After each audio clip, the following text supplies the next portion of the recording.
मी विनायक भानुकांत हरकुळकर, पदवीधर शिक्षक, महात्मा गांधी विद्यालय, श्रावण नंबर 1, तालुका मालवण, जिल्हा सिंधुदुर्ग। मित्रहो, आम्ही नेहमीच असे म्हणत आलो, याच जीवनी उदात्त सुंदर असे काहीतरी करे गड्या, याच जीवनी उदात्त सुंदर असे काहीतरी करे गड्या, अभिमानाने स्मरतील तुझला तुझ्या मागच्या 7 पिढ्या, अभिमानाने स्मरतील तुझला तुझ्या मागच्या 7 पिढ्या। मित्रहो, सिंधुदुर्ग जिल्ह्यामध्ये अशा प्रकारचे अनेक शिक्षक आहेत की ज्यांनी आपल्या कार्यकर्तृत्वाने अक्षरशः इतिहास घडवलेला आहे। शिक्षणाच्या वेगवेगळ्या क्षेत्रामध्ये भरीव अशी कामगिरी केलेली आहे। अशा शिक्षकांचा हा इतिहास कायमस्वरूपी जपावा, तो नवीन आणि आमच्यासारख्या शिक्षकांना मार्गदर्शक ठरावा, पुढच्या पिढीला तो दीपस्तंभ ठरावा, दिशादर्शक ठरावा, या उद्देशाने परिस्पर्श मोटिवेशनल यूट्यूब चॅनलने सुंदर असा हा एक उपक्रम सुरू केलेला आहे। या उपक्रमामध्ये प्रकट मुलाखतीच्या माध्यमातून अशा अनेक आदर्श शिक्षकांना आपण भेटणार आहोत। मित्रहो, दुसऱ्या भागाकडे वळण्यापूर्वी पहिल्या भागामध्ये आपण सर्वांनी आमच्यावर भरभरून प्रेम केलं, या नवीन विषयाला प्रचंड प्रतिसाद दिला, याबद्दल आपणा सर्वांचे मनपूर्वक हार्दिक हार्दिक आभार।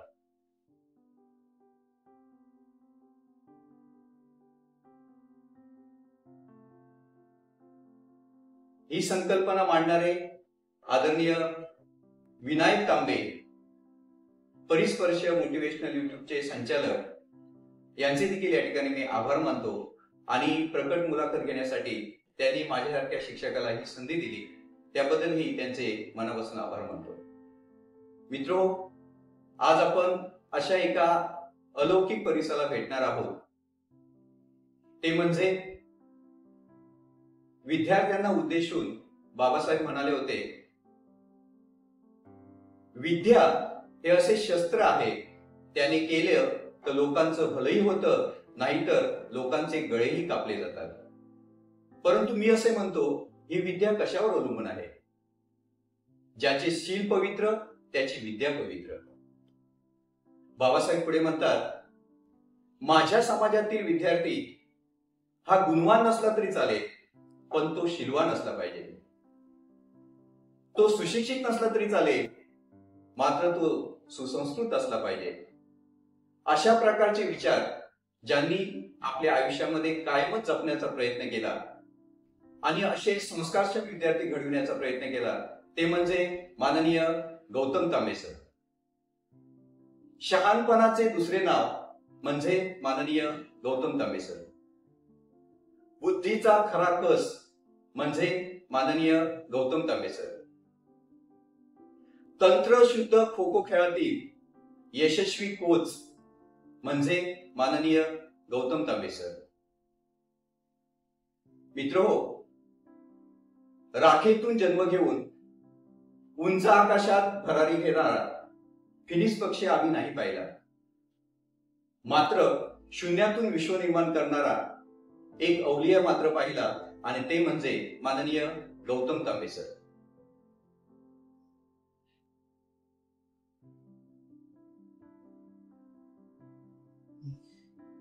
समाजाचे भान, परिस्थितीची जाण आणि शिक्षणाची तहान म्हणजे माननीय गौतम तांबे सर। मैदानावरील गुणवत्ता आणि स्पर्धा परीक्षांमधील गुणवत्ता यांच्या यशाचा सुरेख संगम म्हणजे माननीय गौतम तांबे सर। सामाजिक सुधारणांचा ध्यास लागलेला एक ध्येयवेडा सत्यशोधक म्हणजे माननीय गौतम तांबे सर। मित्रहो, गेली 4 दशके शिक्षण क्षेत्रावर आपल्या ज्ञानाची गारुडी घालणारा एक जादूगार म्हणजे माननीय गौतम तांबे सर।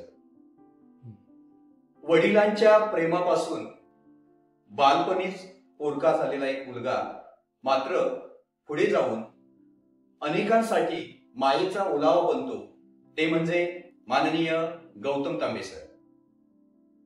आणि मित्रहो, असे जगावे छाताडावर आव्हानांचे लावणी अंतर, असे जगावे छाताडावर आव्हानांचे लावणी अंतर, नजर रोखुनी नजरेमध्ये आयुष्याला द्यावे उत्तर, नजर रोखुनी नजरेमध्ये आयुष्याला द्यावे उत्तर. ते उत्तर म्हणजे माननीय गौतम तांबे सर.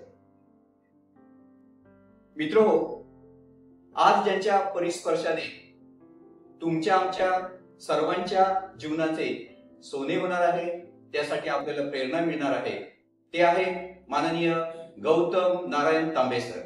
मित्रो, माननीय गौतम तांबे सर यांचं गाव पियाळी, तालुका कणकवली, जिल्हा सिंधुदुर्ग आणि राज्य महाराष्ट्र यामध्ये माननीय गौतम नारायण तांबे सर यांना आपण प्रत्यक्षच भेटणार आहोत. मित्रो, चला तर मग प्रत्यक्ष भेटूया माननीय तांबे सरांना.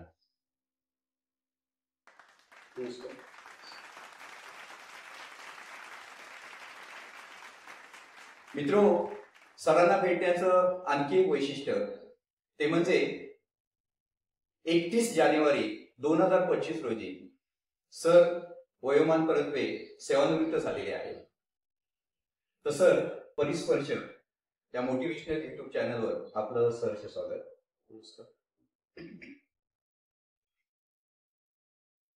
मित्रो, बाप हा बाप असतो, अनुवंशितेचे माप असतो. बाप हा बाप असतो, अनुवंशितेचे माप असतो. कमी अधिक सहवासात तर कायम हृदयात असतो, कायम हृदयात असतो. मित्रो, तांबे सर बालपणीच आपल्या वडिलांपासून पोरके झाले आणि अशा स्थितीमध्ये त्यांनी उत्तुंग यशाची झेप घेतलेली आहे. त्यामुळे सर, सुरुवातीलाच आम्हाला आपले बालपण अधिक आपल्या प्राथमिक आणि माध्यमिक शिक्षण ऐकायला आवडेल. माझं प्राथमिक शिक्षण हे आताची केंद्र शाळा पियाळे नंबर 1 त्यावेळेची जिल्हा परिषद पूर्ण प्राथमिक शाळा पियाळे नंबर 1 तालुका कणकवली या ठिकाणी पूर्ण झालं. मधल्या 1 वर्षासाठी इयत्ता 5वीला माझे वडील मुंबईला जे सेवा करत होते एका खाजगी कंपनीमध्ये, त्यांच्या सोबत इयत्ता 5वीचा 1 वर्ष जे आहे ते मी मुंबई या ठिकाणी शिक्षण घेतलं. सर्व प्राथमिक शिक्षण हे पियाळे नंबर 1, त्यानंतर माध्यमिक शिक्षण हे असरोंडी जे मालवण तालुक्यामध्ये गाव येतं त्या ठिकाणी पार पडलं. तर आमच्या गावामध्ये पियाळी या ठिकाणी प्रवास करायला म्हणजे माध्यमिक शिक्षण घेण्यासाठी अन्य हायस्कूलला जर जायचं म्हटलं तर वाहतुकीच्या सोयी नव्हत्या. दोन्ही बाजूने नद्या असल्यामुळे त्या दोन्ही नद्यांवरती पूल नव्हते. त्यामुळे 6 महिने आमच्याकडे म्हणजे पावसाळा जाईपर्यंत वाहतुकीची कोणती सोय नसल्यामुळे आमच्या गावातील बहुसंख्य विद्यार्थी हे शिक्षणाच्या निमित्तानं अन्य गावामध्ये किंवा नातेवाईकांकडे राहायचे, त्या ठिकाणी शिक्षण घेईल. आमच्या गावातील विशेषतः आमच्या कुटुंबातील सर्वच सदस्यांचे शिक्षण हे 7वी पास झाली की त्यांची बदली शिक्षणासाठी असरोंडी जे मालवण तालुक्यामध्ये गाव आहे त्या ठिकाणी. तसेच ती परंपरा माझ्या बाबतीतही घडली. 7वी पास झाल्यानंतर मालवण तालुक्यामध्ये सर त्या ठिकाणी गेलो. नेहमीच आम्हाला आपल्या प्रखर बुद्धिमत्तेची कायमच चुणूक दिसलेली आहे आणि बालपणी वडील गेल्यानंतर देखील आपण प्रत्येक इयत्तांमध्ये प्रथम क्रमांकाने नेहमीच पास झाला, नेहमीच अग्रेसर राहिला. तर त्या संदर्भात कृपया, म्हणजे असा प्रसंग असताना देखील आपण एवढी झेप कशी काय घेतात? थोडस म्हणजे आपली आवश्यकता असेल किंवा एक पार्श्वभूमी असेल, पण त्यावेळी ज्या वेळेचा अभ्यास जो आहे त्या त्यावेळी कुटुंबाकडून पूर्ण करून गेली. त्यामुळे त्या इयत्तेमध्ये नंबर 1 गेला. त्यासाठी काही वेगळे प्रयत्न करावे लागले नाही, ते होत गेलं त्या त्यावेळी. मित्रहो, शुद्ध बीजापोटी फळे रसाळ गोमेटी, शुद्ध बीजापोटी फळे रसाळ गोमेटी, अशा प्रकारचे उदाहरण माननीय तांबे सर यांचे आहे. सर, यानंतर आपण डीएड कडे कसे वळलात? वास्तविक 10वी पास झाल्यानंतर नेमकं काय करावं यासाठी मार्गदर्शन करणारी कोणती यंत्रणा आमच्या गावामध्ये नव्हती. पण आमचे एक भाऊ जे मुंबईला शिक्षणाच्या निमित्ताने गेलेले होते, त्यांनी एक पत्र पाठवलं होतं त्या दरम्यान. 10वी झाल्यानंतर बीएडला ऍडमिशन घे. त्यांच्या म्हणण्यामुळेच मी 10वी झाल्यानंतर लगेच डीएडचा फॉर्म भरला आणि सहजतेने प्रवेशही मिळाला. त्यानिमित्तानं डीएड कडे येणं शक्य झालं. योग्य मार्गदर्शन असतं तर अनेक क्षेत्र त्यावेळी शक्य होते.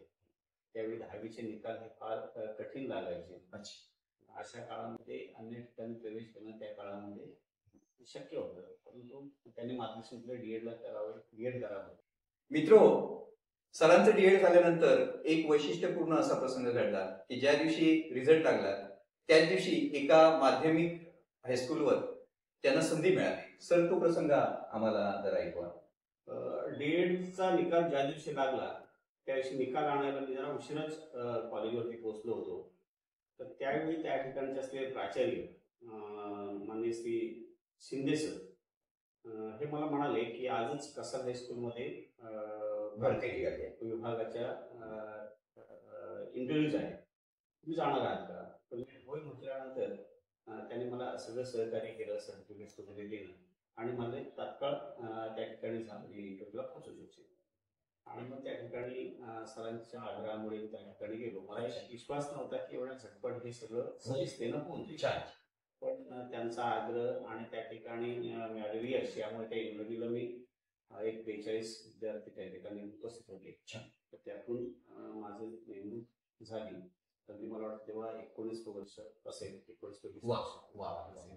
त्या दरम्यान तिथे मला नेमणूक मिळाली आणि निकालाच्या दिवशी नेमणूक होण्याचा योग.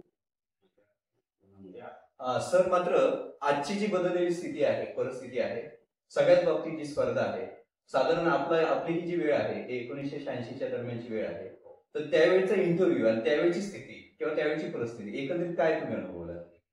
त्या ठिकाणी गेल्यानंतर त्या हायस्कूलचे जे मुख्याध्यापक होते A.K. पाटील म्हणून, हा एक तसा जिल्ह्यामधले एक नावाजलेली व्यक्ती होती. त्यांनी त्या इंटरव्ह्यू मध्ये एकूणच मला अनेक वर्गावरती पाठ घ्यायला लागले. माझ्यावर अनेकांना ते लागले. सर, हे महत्वाचं आहे. आणि त्यावेळी त्यांनी एक 8वी 7वी 6वी अशा वर्गावरती त्यांनी प्रत्यक्ष मागे बसून पाठ ऑब्झर्व केले आणि मला ऑफिसमध्ये बोलवलं, म्हणाले की आपली नेमणूक आम्ही करतो आहोत. Very good. तात्काळ तुम्ही सेवा एजंट कार्यालयामध्ये नोंदणी करा. नोंदणी करून आल्यानंतर त्या ठिकाणी हजर व्हा. आणि त्यानंतर माझी तिथे त्यांनी कोणत्याही तऱ्हेची चर्चा न करता निव्वळ ह्या माझ्या वर्गावरती झालेल्या पाठ निरीक्षणातून त्यांनी नेमलं. सर, एक विचार असं वाटतं, म्हणजे आपल्याला बालपणीच वडील सोडून गेले आणि ह्या सगळ्या पडझडीमध्ये पहिल्याच वेळी म्हणजे ज्या दिवशी निकाल लागतो त्याच वेळी अशा प्रकारची एक सुवर्ण संधी मिळते आणि त्यामध्ये देखील आपण यशस्वी होत आहे. त्यावेळी आपल्याला तो एक स्वप्नवत असा तो प्रसंग होता. म्हणजे अशा तऱ्हेची कोणत्याही तऱ्हेची सामग्री अपेक्षा नसताना किंवा आपण एवढ्या सहजतेने नोकरी उपलब्ध होईल अशा तऱ्हेचं मी कल्पनाही केलेली नव्हती. काही काळ आपल्याला पुढचं शिक्षण घ्यावं लागेल किंवा बेकारीमध्ये घालवावी लागेल वगैरे ही मानसिकता असताना त्या दिवशीच नोकरी लागली. माझ्या दृष्टीने खरंच स्वप्नवत अशी स्थिती. सर, आणखी एक विचार असं वाटतं की त्यावेळी नेमकी आईची प्रतिक्रिया काय असेल ज्यावेळी तुम्हाला नोकरी लागली? त्यांनाही ते खूपच आश्चर्यकारक होतं आणि म्हणजे आपण जे काही मेहनत घेतली माझ्या आई बरोबरच म्हणजे चुलते आणि चुलती ज्या माझ्या जगनभूमीचा मोठा वाटा, तर त्यांना ते फारच आनंददायक एक वातावरण त्या दिवशीचं जे होतं ते खूपच आनंददायी होतं. वेगळ्या तऱ्हेचं एक देणारं त्यांचं ते होतं. म्हणजे त्यांनी जे कष्ट केले त्याला कुठेतरी मूर्त स्वरूप आल्यासारखं असं ते चित्र होतं. सर, अशा प्रकारचे प्रसंग ज्यावेळी आता आपल्या आयुष्यात घडतात त्यावेळी ते साजरे करण्याचे सगळे इव्हेंट्स बदललेले आहेत. पण त्या काळामध्ये तुमच्यावर असा ज्यावेळी आनंदाचा क्षण आला किंवा प्रसंग घडला, कसा तुम्ही तो साजरा केला असेल थोडंसं ऐकायला आम्हाला आवडेल. तसं काही संधी भाषा उपलब्ध नव्हत्या, कारण प्रतिकूलताही खूप होती. मी त्या ठिकाणी आल्यानंतर सिलेक्शन झाल्यानंतर समस्या खूप होत्या. म्हणजे त्या ठिकाणी जायचं राहायचं कुठे, आर्थिक स्थिती अगदी जेमतेम होती. त्यांना जाण्यासोबत मग त्यांच्यासोबत लागणारे कपडे बॅगा, ह्या सगळ्या प्राथमिकच्या गोष्टी आहेत. त्यापासूनच्या सगळ्या अडचणी होत्या. पण या ठिकाणी असते की आमचे काही सहकारी मित्र जे होते त्यांनी सगळी साधन सामुग्री करून आणि मग त्यातलेच आमच्या एका मित्राने मीटिंग केलं. त्यांनी त्या नातेवाईकांकडे मला त्या हे सगळं जे शिक्षक असतात त्यांच्याकडे काही त्या कमी जागेमध्ये मला त्यांनी सामावून घेतला आपल्याकडे. 2 वर्ष मी सेवा केली. पण हे सर मी त्या ठिकाणी येणारच आहे. मित्र, सरांशी बोलताना आज आपण सन्माननीय केंद्र प्रमुख माननीय तांबे सर म्हणून ते आज प्रसिद्ध आहे. परंतु माध्यमिक आणि प्राथमिक हा जो त्यांचा प्रवाह आहे, त्यांची जी वाटचाल आहे, ही सर कशी काय बदलली? माध्यमिक शाळेमध्ये 86-87 असं 2 वर्ष मी काम केल्यानंतर सिंधुदुर्ग जिल्हा परिषदेच्या प्राथमिक विभागाच्या परीक्षा त्या काळामध्ये जिल्हा सेवा आयोजन कार्यालयामार्फत व्हायचे होते. त्याची एक जाहिरात लागली होती आणि त्यासाठी मग मी अर्ज केला होता. त्यांनी इंटरव्ह्यू त्यासाठी बोलवलं आणि त्या परीक्षेला देखील संस्थेनं यशस्वी जिल्हा परिषदेने डिसेंबर 87 मध्ये आम्हाला प्राथमिक शिक्षण म्हणून नेमणूक केली. मित्र, माध्यमिक शाळा त्यानंतर प्राथमिक विभाग अशा प्रकारचा सरांचा प्रवास आहे. तर सर आम्हाला थोडस प्राथमिककडे आपण वळल्यानंतर आपली सुरुवात कोणत्या शाळेपासून झाली? जिल्हा परिषद प्राथमिक विभागामध्ये माझी नेमणूक झाली. ती पहिली माझी ऑर्डर ही वैफुडी तालुक्यातील ऐनरी अशी वैफुडी तालुक्यामधल्या एका दुर्गम भागामध्ये ज्या गावामध्ये जायला त्या काळामध्ये रस्ताही नव्हता अशा गावामध्ये झाली. परंतु ते माहीच नाही त्या काळच्या सगळ्यांची व्यवस्था होती. कारण तालुका जसा दुर्गम होता, वाहतुकीच्या सोयी फारच कमी होत्या. पण त्यावेळी आमची ती गरज आणि सगळ्या गोष्टी लक्षात घेऊन आम्ही ती स्वीकारली आणि त्या ठिकाणी माझ्या सेवेची सुरुवात वैभव तालुक्यातील ऐनरी या गावामध्ये झाली. मित्र, शैक्षणिक क्षेत्रातील वेगवेगळ्या उपक्रमांचं दुसरं नाव म्हणजे माननीय तांबे सर. सर आपण ऐनरी या शाळेमध्ये त्या काळामध्ये अशा दुर्गम भागामध्ये इंग्लिश विथ स्माईल अशा प्रकारचा उपक्रम घेतलेला होता आणि त्यावेळी तो अनेकांना भावलेला होता. तर या संदर्भात सर आम्हाला ऐकायला आवडेल. खरं तर ऐनरी हा गाव मी मगाशी सांगितल्याप्रमाणे अत्यंत दुर्गम गाव म्हणून ओळखला जातो. वाहतुकीची कोणती साधनं नाही, शिक्षकही त्या ठिकाणी नाईलाज असतात. त्या शाळेमध्ये दुसरा पर्याय नसल्यामुळे ती शाळा निवडत. अशा काळामध्ये एकूण स्थिती शैक्षणिक स्थिती पाहिल्यानंतर एकूणच मुलांमध्ये असलेलं स्पिरिट लक्षात घेताना तिथे एखादा चांगला उपक्रम विशेषतः ग्रामीण भागामधल्या मुलांना इंग्रजीबद्दलची खूप भीती असते, ती भीती जावी, त्यांनाही इंग्रजी चांगलं त्यांना बोलता यावं, त्या उद्देशानं मग तिथे मी इंग्लिश विथ स्माईल नावाचा एक उपक्रम घेतला होता. त्यामधून छोटी छोटी वाक्य जी आहेत इंग्लिशमधून बोलणं, इंग्लिशची शब्दसंपत्ती वाढवणं आणि त्यातून मग एकमेकाशी संवाद जो आहे तो जास्त असते इंग्लिशमधून कसा करता येईल असा तो एक सरावाचा भाग होता. अर्थात ते करताना विद्यार्थ्यांना ते सहज वाटावं, सोपं वाटावं, आनंदही वाटावं या दृष्टीनं आणि तो प्रयोग मुलांना खूप आवडला. यापूर्वीचा आमचा जो सुरुवातीचा काळ आहे त्यावेळी थोडंसं शिक्षकांबद्दलची भीती, थोडंसं दहशत दाखवून अभ्यास करून घेणं असं एक ते वातावरण असायचं. त्या काळामध्ये इंग्रजीसारखा कठीण विषय अशा तऱ्हेनं शिकवला जाणं मुलांना खूप ते भावलं होतं आणि त्यामुळे त्या काळामध्ये त्या काळात शिकणारी सगळी जी मुलं आहेत ते म्हणजे घरी असल्यानंतर किंवा रानात असल्यानंतर हातामध्ये ते शब्द घेणं, वाक्य घेणं आणि म्हणणं असं एकूण चित्र त्या गावभर म्हणजे ते लक्षात यायचं की ती सगळं इंग्रजी शब्द पाठ करतायत, इंग्रजी वाक्य म्हणतायत, म्हणजे शेतात असताना असं ते एकूण चित्र होतं. म्हणजे माझा तो उपक्रम मुलांनी स्वतः स्वीकारलेला होता आणि त्यामुळे त्याचा रिझल्ट खूप चांगला आला. आजही त्या विषयाच्यावरती चर्चा करा तशा त्याचं झालं म्हणजे मुळात त्याची भीती जाऊन तो एक आपण नवीन काहीतरी शिकतो आहोत आणि सहज सोप्या पद्धतीने शिकतो असं वाटणं हे मुलांना शिक्षणाला अधिक प्रोत्साहन देणार होतं. सर मनापासून अभिनंदन. मित्रो, सरांचे अनेक असे उपक्रम आहेत की ते सर्वव्यापी झालेले आहेत आणि हा त्यांचा अशा काळातला उपक्रम आहे की आम्हाला देखील आठवतं त्यावेळेचे जे शिक्षक आहेत ते काही प्रमाणात 7वी पास झाल्यानंतरचे देखील शिक्षक होते. अशा स्थितीमध्ये एक नवतरुण एक नवीन उपक्रम राबवतो आणि तो सर्वव्यापी होतो. मनापासून अभिनंदन सर. सर, ऐनरी शाळेमध्ये साधारण आपण किती कालावधी होता? ऐनरी या गावामध्ये त्या प्राथमिक शाळेमध्ये मी सर्वसाधारणपणे एक 4 वर्ष त्या ठिकाणी सेवा बजावली आणि त्यानंतर माझी बदली कणकवली तालुक्यामध्ये माझं गाव जे आहे पियाळी, त्या पियाळी या गावातील पियाळी नंबर 2 शाळा ज्या आहेत त्या ठिकाणी माझी नेमणूक. मित्रहो, आमचा जो सुरुवातीचा काळ आहे तो सरांच्या सहवासातला आहे. त्यावेळी आम्ही कायमच ऐकत आलेलो आहोत. 7वी पर्यंतची शाळा असू देत, 4थी पर्यंतची शाळा असू देत, मात्र तांबे सरांनी गुणवत्ता मिळवली नाही असं कधी झालेलं नाही. त्यामुळे तांबे सरांची पियाळी नंबर 2 असू देत किंवा त्याच्या पुढच्या शाळा असू देत, या ठिकाणी त्यांनी खचून असे गुणवत्तेसाठी प्रयत्न केलेले आहेत. तर सर, पियाळी नंबर 2 मध्ये असं वैशिष्ट्यपूर्ण पियाळी नंबर 2 मध्ये जे विद्यार्थी होते ते मला अधिक गुणवत्तावान वाटले.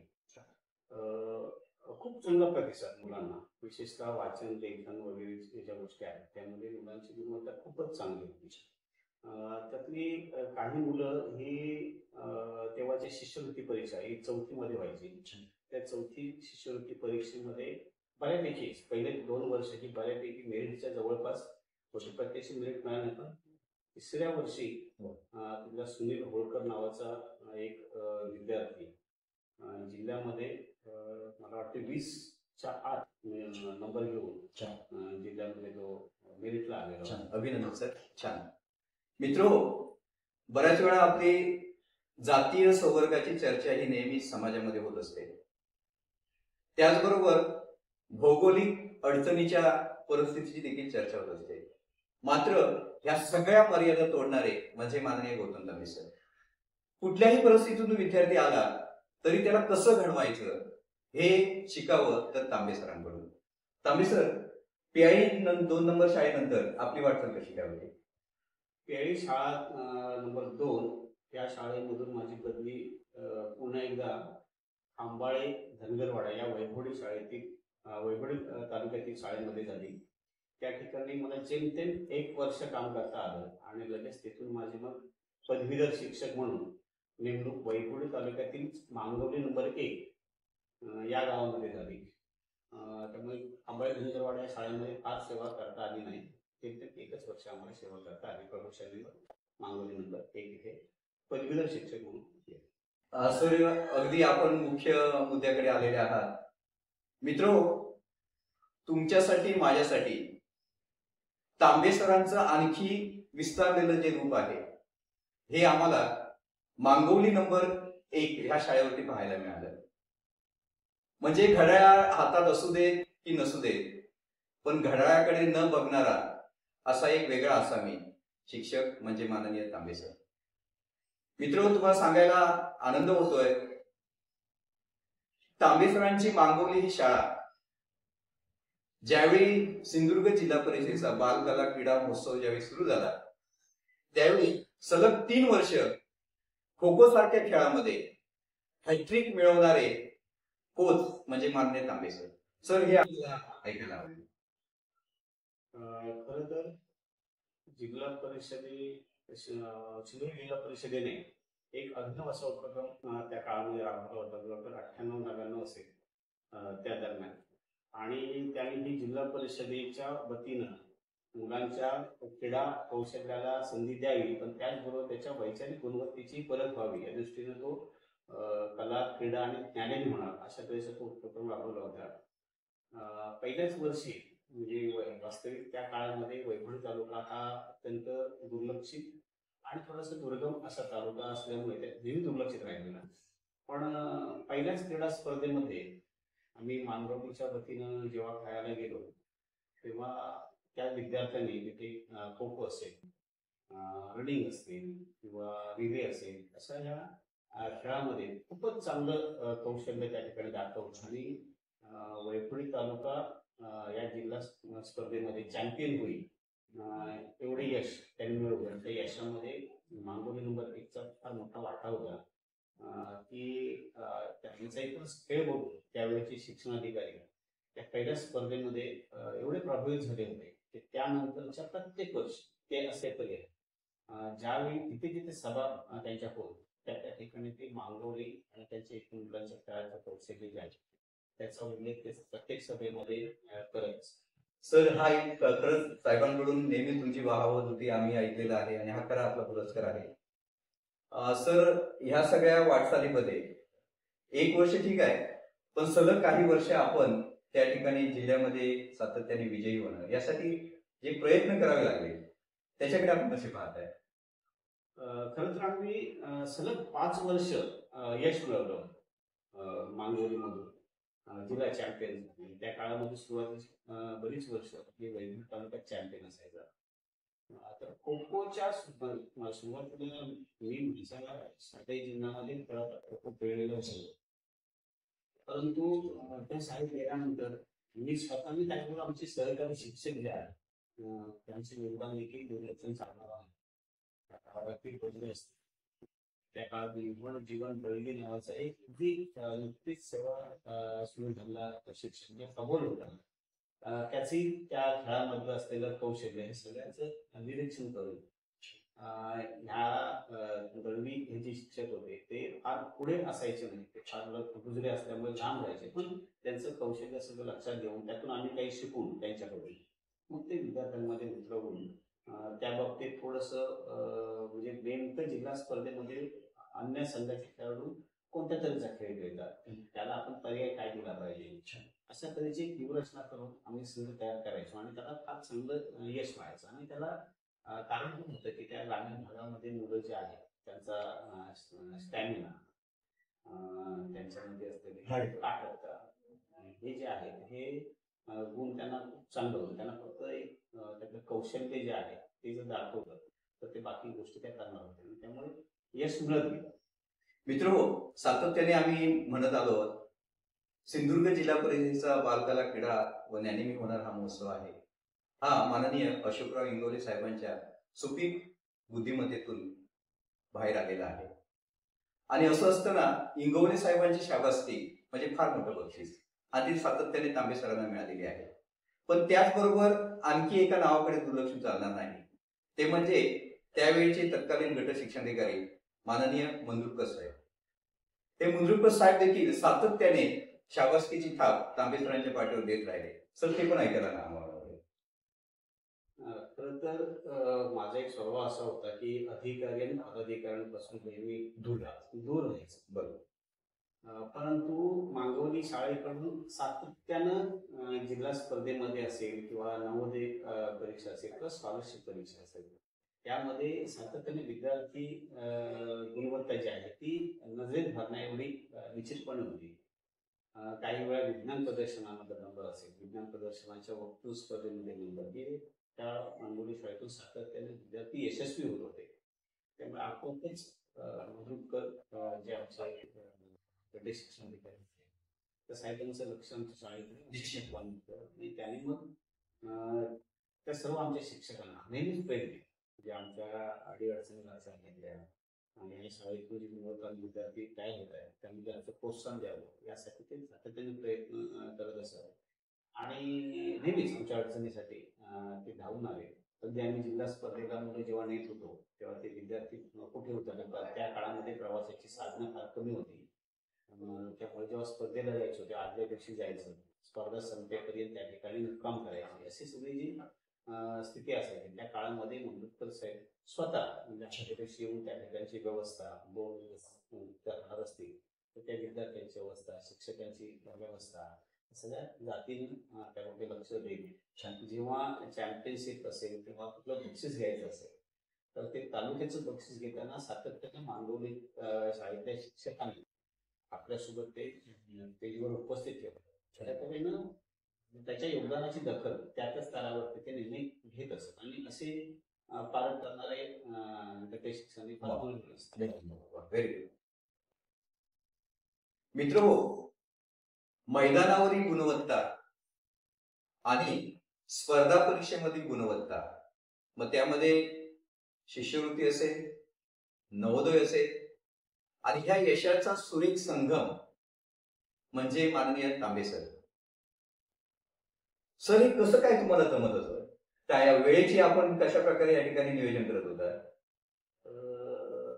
हे खरं आहे सर की वेळ त्यासाठी देणं खूप गरजेचं असतं. म्हणजे ह्या गोष्टी सहज शक्यही नसतात. म्हणजे आपल्या शालेय वेळेमध्ये मुलांचा शैक्षणिक विकास आणि त्याबरोबर हा सहज आहे बाकीचे उपक्रम जे आहे राबवणं. पण त्यावेळेची परिस्थिती अशी होती की त्या काळामध्ये करमणुकीची साधनं फारशी नव्हती आणि आम्ही ज्या गावामध्ये सेवा करायचो त्या गावामध्येच राहायचो. त्यामुळे जो अतिरिक्त वेळ जो आहे हा वेळ आपण त्या ठिकाणी कुटुंबात जास्त व्यतीत न करता तो वेळ जर शाळेतल्या विद्यार्थ्यांसाठी दिला तर अधिकच्या गोष्टी करता येतात. त्यामुळे मी मागं जिथे राहायचो तिथे आपली 7-7:30 पासूनच शाळेमध्ये असायचो. म्हणजे शाळेचा नियमित वेळ जो आहे 10:30 ते 5:30 हा असायचा.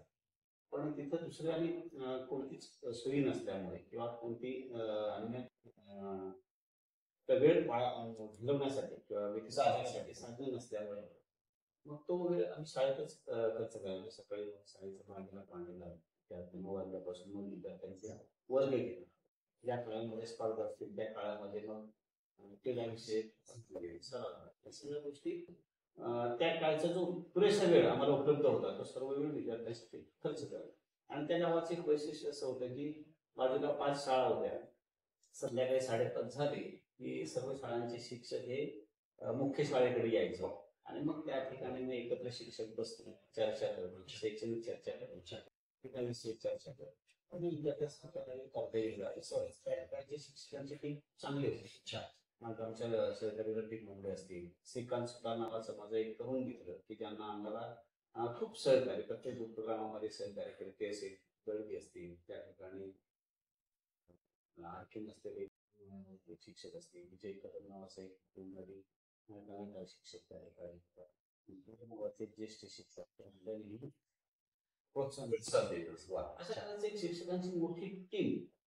नदाफ नावाचं एक आमचे नौशाद नदाफ म्हणून शिक्षक होते, असे एक मोठी टीम त्या ठिकाणी शिक्षकांची होती. म्हणजे या सगळ्या यशामध्ये माझ्या बरोबरच या सगळ्या आमच्या सहकार्यांचं जे सहकार्य आहे त्या काळामध्ये अप्रतिम. हे सगळं काम हे एक ग्रुपचं काम म्हणून आम्ही त्या ठिकाणी करायचो. आणि त्यामुळे शाळेला सातत्य नुसतं क्रीडा विषयक नाही तर शैक्षणिक गुणवत्तेमध्ये देखील शाळा सातत्याने पुढे असेल. म्हणजे एकूण कुठले उपक्रम असतील त्या उपक्रमामध्ये शाळेचा एका दुसरा तरी विद्यार्थी हा तालुक्यामध्ये जिल्ह्यामध्ये पुढे असायचा.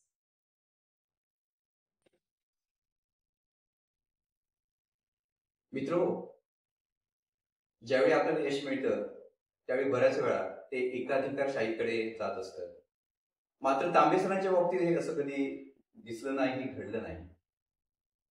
सरांच्या सहवासामध्ये असणाऱ्या आजूबाजूच्या शाळा आणि त्यांच्या शाळेतली सगळे शिक्षक या सगळ्यांना एकत्र घेऊन जाण्याचं जे कौशल्य होतं, तर सर हे कसं काय तुम्ही म्हणजे सगळ्यांना एकत्र आणणं, मोटिवेट करणं, त्याच्या पाठीमागची नेमकी तुमची प्रेरणा काय होती?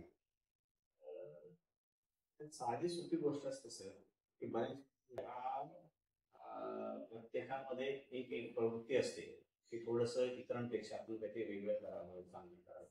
पण त्याचे दुष्परिणाम असे असतात की बाकीच्यांना डायव्हर्ट तुम्ही जर काय करायला गेला किंवा स्वतःचं महत्व वाढवण्यासाठी काहीतरी करत गेला तर आपोआपच अनेक जण दुखवले जातात. या सगळ्या शैक्षणिक कामामध्ये टीम वर्क असतं, प्रत्येकाचं योगदान त्यामध्ये. म्हणजे माझ्याकडे एखादा वर्ग आला तर तो कोणीतरी तयारी करून पाठवलेला असतो. त्यात उणिवा चुका असू शकतील किंवा काही प्लस पॉईंट पण असू शकतात, पण त्याची आपण दखल घेतली पाहिजे आणि त्यातून पुढे जाऊ. त्यामुळे एकमेकांच्या सहकार्यानेच हे काम होतं आणि जेव्हा असं एकत्रित जेव्हा काम होतं तर त्याला खऱ्या अर्थानं पूर्णत्व येतं. आणि तर म्हणजे माझं तर त्याच्यावरती असं आहे की तुम्ही अनेकांना जर मोठं केलं तर ते मिळून तुम्हाला मोठं करतात. गुड. याउलट मी जर स्वतः पुढे जायचा प्रयत्न केला तर अनेक जण घेऊन तुम्हाला मागे घेण्याचा प्रयत्न करतात. त्यामुळे नेहमीच अनेकांचे जे चांगले गुण आहेत, म्हणजे माणूस हा सर्व गुण संपन्न नसतो, अनेकांकडे अनेक काही गुण असतात ते आपण हेरायचे. किंवा त्याच्यातून आपण काही बोध घ्यायचा, त्यांच्याकडून काही शिकायचं आणि आपण परिपूर्ण होत जायचं. ह्याच्यामुळे प्रत्येक शिक्षकाला जी काही कौशल्य होतं, त्यांचा विजय कदम हा नाट्यकलेमध्ये खूप चांगला होता. पण जेव्हा नाट्यकलेचा प्रसंग असेल किंवा सांस्कृतिक कार्यक्रम, आम्ही त्याचं सगळं नेतृत्व हे त्यांच्याकडे न्यायचो. बरोबर. आमचा मोहन दळवी हा अत्यंत अबोल आणि कपाळाला राहणारा हा शिक्षक. त्याच्यामध्ये असलेले कौशल्य हे रोवून आता ते पुढे होत नाहीत. मग त्यांच्याकडनं आम्ही शिकून मग त्यातून आम्ही सुद्धा डेव्हलप व्हायचो, त्यांचं सहकार्य घ्यायचो अशा तऱ्हेनं. त्यामुळे सर्व शिक्षकांना हे जे काम सुरू आहे ते खुलं आहे आज प्रत्येक ऑर्डरला, आणि त्यामुळे खूप यश मिळत गेलं. भाऊच्या शाळेत त्यामध्ये श्रीकांत सुतार नावाचे एक शिक्षक एका छोट्या शाळेमध्ये होता. ते देखील हे माझं काम आहे म्हणून प्रत्येक गोष्टीला ते आम्हाला सहकार्य करतात. आणि ते थोडंसं वैचारिक जरा अधिक आमच्यापेक्षा प्रगल्भ असल्यामुळे ते खूप चांगले उपक्रम सुचवत. आम्ही ते स्वीकारतो. नवीन शिक्षकांना टाळलेले, मग ते उपक्रम घेणं, ते डेव्हलप करणं, ते राबवणं, या गोष्टी आम्ही त्याच्यावेळी करत गेलो. त्यामुळे प्रत्येक शिक्षकाला त्याच्यामध्ये असलेल्या क्षमतेचा स्वतः विकास करता आला आणि त्यातून काही नवीन घडवता आलं. त्यामुळे हे सगळं साध्य झालं. त्यामुळे टीम वर्कने आम्हाला ते सगळं काम करतात. सर, मांगोलीनंतर आपली वाटचाल कुठल्या शाळेकडे, त्यानंतरची जी बदली आहे? त्यानंतरची मांगोलीनंतर आमची बदली ही खांबाळी नंबर 1 या शाळेमध्ये झाली. ती कमी अवधीसाठी होती. 9-10 महिन्यांसाठीच आमची बदली झाली. त्या कालावधीत 1 वर्षामध्ये जे शक्य आहे ते काम केलं आम्ही. आणि नंतर मग 1 वर्षानंतर पुन्हा एकदा PI नंबर 1 या शाळेमध्ये 1 वर्षानंतर पुन्हा बदली. त्या कालावधीमध्ये बदल्यांना असे काही निकष नव्हते. 1 वर्ष 2 वर्षांमध्ये तर गावाकडे यायचं या दृष्टीनं पहिल्या वर्षी कणकवली तालुक्यामध्ये जागा नव्हत्या. त्यामुळे कणकवली तालुक्याच्या बॉर्डरला खांबाळ्यामध्ये आमची बदली झाली आणि 1 वर्षानंतर सर त्या ठिकाणी मी येणारच आहे. मित्रो, पियाळी आणि वैभववाडी तालुका याच्याशी संबंधित सरांच्या बऱ्याचशा आठवणी आहेत, त्या आपण जागवणारच आहोत. परंतु पियाळी शाळेमध्ये आल्यानंतर देखील सरांची जी शैक्षणिक घोडदौड होती, जी मांगोलीमध्ये अधिक प्रभावी झालेली होती, ती पुन्हा एकदा पियाळी नंबर 1 मध्ये तशाच प्रकारे घोडदौड सुरू झाली. सर, त्याबद्दल जरा आम्हाला ऐकायला आवडेल. पियाळी मध्ये येण्यापूर्वी दिग्गज शिक्षक त्या पियाळी शाळेमध्ये लाभलेले होते. शाळेचा गुणवत्तेचा विकास जो आहे तो उच्च टप्प्यावर होता. तालुक्यामध्ये, जिल्ह्यामध्ये त्या काळामध्ये विजय परब असतील, मुंगेकर, केरकर, मेस्त्री असे शिक्षक त्या शाळेमध्ये खूप चांगलं त्यांनी स्कॉलरशिपला वगैरे मुलं फार चांगल्या तऱ्हेनं गुणवत्तेमध्ये आणलेली होती. त्यानंतर आमची त्या ठिकाणी बदली झाली. हे सगळी त्यांची जी टीम होती ती निघून गेल्यानंतर आम्हाला वेगळं काय करण्यापेक्षा आहे ते टिकून ठेवणं महत्वाचं आहे. ती गुणवत्ता खाली घसरू नये याची दक्षता त्यांनी गरजेचं होतं आणि जी मोठी जबाबदारी होती अर्थात आमच्या परीनं त्यांनी पार पडायचं, निश्चितपणे पार पडलाय. स्कॉलरशिपला मुलं त्या दरम्यानची ती सातत्य आम्ही टिकून ठेवू शकलो. मुलं स्कॉलरशिपला आली, नंतर एकदा आली. अर्थात त्यात सगळं स्टेज आहे ते टीमचं आहे. मी त्याला लिहित असेल बाकी सगळ्यांनी त्यामुळे नवोदय असेल किंवा स्कॉलरशिप असेल तर मुलं येऊ शकते. त्याचबरोबर क्रीडा स्पर्धेमध्ये देखील सलग मुलं चमकत होती. आम्ही पाहिलेलं आहे. पहिली 2 वर्ष आम्ही जिल्हा मारू शकलो नाही, पण फायनल पर्यंत जिल्ह्यात जाऊ शकलो होतो. आणि 3ऱ्या वर्षी मात्र आम्ही एक संघ आमचा जिल्हा स्पर्धेमध्ये वैयक्तिकला पण यश मिळवू शकतो. तर यामध्ये त्यावेळेचे जे शिक्षक होते त्यांचं सहकार्य महत्वाचं होतं. सर, एक मुद्दा या ठिकाणी मला अधोरेखित करावासा वाटतो, आणि तो मित्र आपल्या नवीन शिक्षकांसाठी, आमच्यासारख्या शिक्षकांसाठी खूप गरजेचा आहे. सर, तो मुद्दा म्हणजे आपल्या संपूर्ण कारकिर्दीमध्ये क्रीडा असू दे, शिष्यवृत्ती असू दे किंवा नवोदय असू दे, यामध्ये ज्या ज्या शाळेमध्ये आपण गेलात त्या शाळेमध्ये आपले विद्यार्थी आलेले आहेत गुणवत्तेमध्ये. पण अलीकडे हे सगळे प्रयत्न करत असताना एवढं यश मात्र मिळत नाही. तर यासाठी आपण वेगळं आणखी काय करत होता का? म्हणजे थोडासा आम्हाला खुलासा, म्हणजे काय करावं लागतं नेमकं? शिष्यवृत्ती परीक्षेला जर विद्यार्थी मेरिटला आणायचे असतील तर निश्चितपणे तुम्हाला खूप वेळ द्यावा लागतो. स्वतः शिष्यवृत्ती संदर्भात स्वतःचा एक अभ्यास असावा लागतो.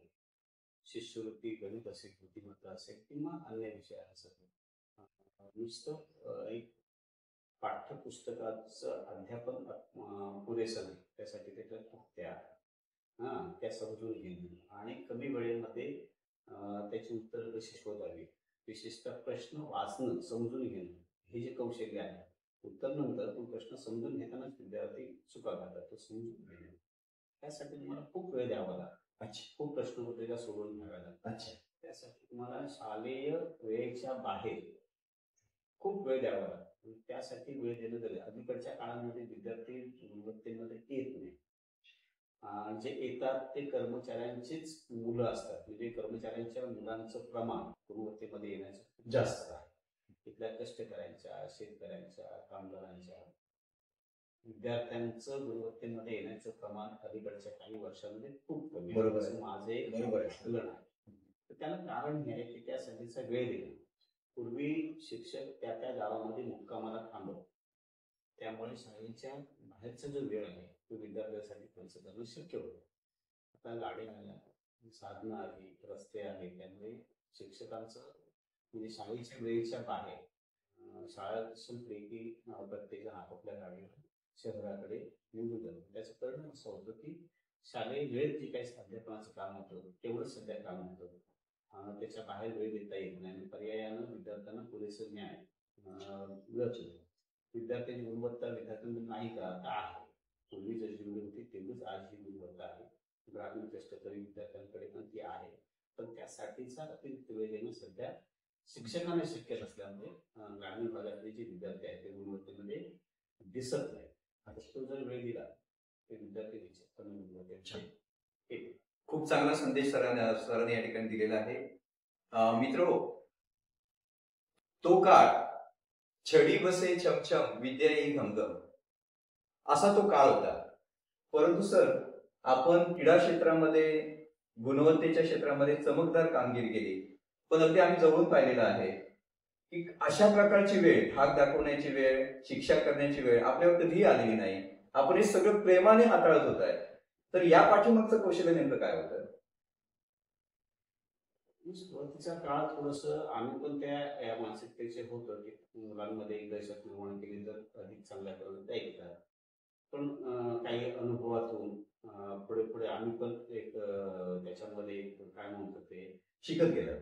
शिकत गेलो की नाही, म्हणजे दहशत दाखवून विद्यार्थ्यांमध्ये बदल घडवण्यापेक्षा ते प्रेमाने अधिक चांगल्या तऱ्हेनं स्वीकारतात.